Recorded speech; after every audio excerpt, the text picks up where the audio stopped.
Di masyarakat juga begitu, kadang-kadang temen ditegur ngotot. Biarin aja, yang mabok gue, yang beli minuman gue mabok di rumah gue, kenapa lu pusing? Yang judi gue, pakai duit gue, kenapa lu pusing? Yang zina gue, kenapa lu ribut?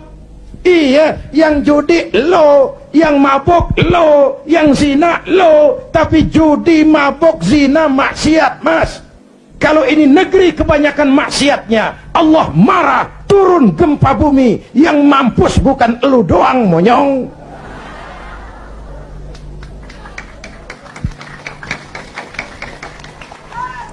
Jelas?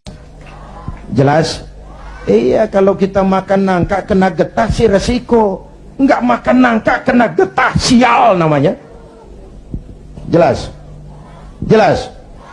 Nah, singkat cerita, lalu tahun 83-84 diundangkan asas tunggal Pancasila. Golkar makin tirani, makin otoriter. Tidak boleh lagi ada ormas dan parpol yang asasnya Islam. Kalau tidak mau terima asas tunggal, bubar. Maka dengan berat hati waktu itu P3 menerima asas tunggal Pancasila daripada dibubarin. Lambangnya berubah jadi bintang. Betul? Masih ingat? Saya protes waktu itu kepada guru saya, Hadratul Mukarram Kiai Haji Dr. Idham Khalid. Ini nanti soal silsilah, Pak.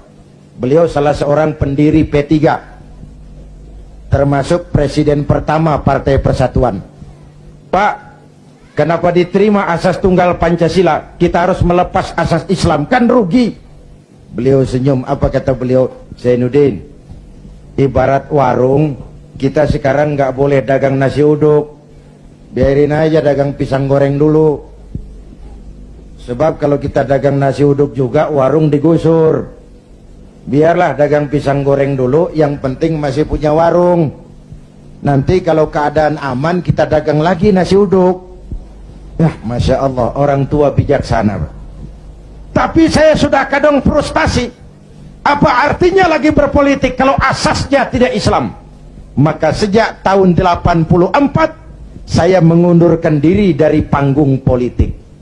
Saya konsentrasi penuh kepada dunia dakwah. Ketika itulah lahir prinsip, saya tidak kemana-mana, tapi saya ada di mana-mana. Itulah politik dakwah. Itu politik dakwah. Kenapa? Waktu itu Golkar kejam, Pak. Tidak boleh ada bunga indah tumbuh di luar istana. Tidak boleh ada bunga indah tumbuh di luar istana. Maka saya harus ngatur strategi supaya saya bisa dakwah ke sana dan kemari. Saya lahirkanlah prinsip tidak kemana-mana, tapi ada di mana-mana. 97, ini cerita singkat. Mulai terjadi krisis moneter.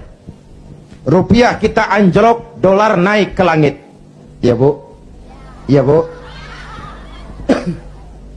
Dari 2.500 dolar sampai 17.200, bagaimana nggak kolab? Akibat krisis moneter muncul yang lebih makro, krisis ekonomi.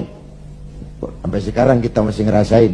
Ya Bu, perusahaan besar ambruk, konglomerat terpuruk, hutang numpuk, pejabat ngantuk, PHK di mana-mana, lapangan kerja sulit, pengangguran meningkat, kemiskinan naik, kriminal menjadi-jadi. Harga-harga kebutuhan tiap hari berlomba dan membumbung. Ini ibu-ibu di dapur kan ngerasain bener. Ya Bu, tadi udah ditanya tuh sama Ustadz kita, beras naik nggak?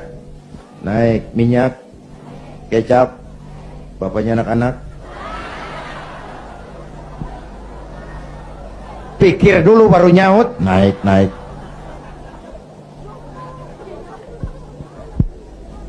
Biaya hidup makin tinggi, beban hidup makin berat. Masya Allah, di Jakarta Bang sekarang kencing aja gope. Bener, kencing gope. Teman saya ngasih duit ribuan, gak ada kembaliannya, disuruh kencing lagi. Orang udah tiris bagaimana ngeluarinnya. La haula wa la quwata illa billah.